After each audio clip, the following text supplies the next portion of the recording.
কোরবানির গোশত কি অমুসলিমদেরকে দেওয়া যায় না? কোনো কোনো মানুষের ধারণা কোরবানির গোশত অমুসলিমদেরকে দেওয়া যায় না। এ ধারণা ঠিক নয়।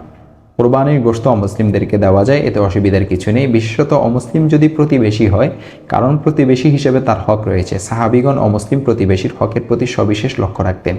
হযরত আব্দুল্লাহ ইবনে আমর রাদিয়াল্লাহু তাআলা আনহুর বাড়িতে একবার একটি বকরি জবাই করা হলো। যখন তিনি বাড়িতে ফিরলেন, জিজ্ঞাসা করলেন, তোমরা কি আমাদের ইয়াহুদি প্রতিবেশীকে এই গোশত হাদিয়া পাঠিয়েছ? এভাবে তিনি দুইবার জিজ্ঞাসা করলেন। দেখতে পারেন যে আমি তিরমিজি হাদিস নং 1943। সুতরাং অমুসলিমকে কোরবানির গোশত সহ অন্যান্য হাদিয়া দেওয়া যাবে। আল্লাহ তাআলা কোরআনুল কারীমের মধ্যে ইরশাদ করেন, আউযু বিল্লাহি মিনাশ শাইতানির রাজীম, বিসমিল্লাহির রহমানির রহিম, লা ইয়ানহাকুমুল্লাহু আনিল লাযীনা লাম ইউকাতিলুকুম ফিদ-দীন ওয়া লাম ইউখরিজুকুম মিন দিয়ারিকুম আন তাবাররুহুম ওয়া তুকসিতু ইলাইহিম। দ্বীনের ব্যাপারে যারা তোমাদের বিরুদ্ধে যুদ্ধ করেনি এবং তোমাদেরকে স্বদেশ হতে বের করে দেয়নি, তাদের প্রতি মহানুভবতা প্রদর্শন ও ন্যায় বিচার করতে আল্লাহ তাআলা তোমাদেরকে নিষেধ করেন না।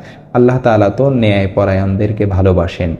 আল্লাহ কেবল তাদের সাথে বন্ধুত্ব করতে নিষেধ করেছেন যারা দ্বীনের ব্যাপারে তোমাদের বিরুদ্ধে যুদ্ধ করেছে, তোমাদেরকে স্বদেশ হতে বের করে দিয়েছে এবং তোমাদেরকে বের করার কাজে সহায়তা করেছে।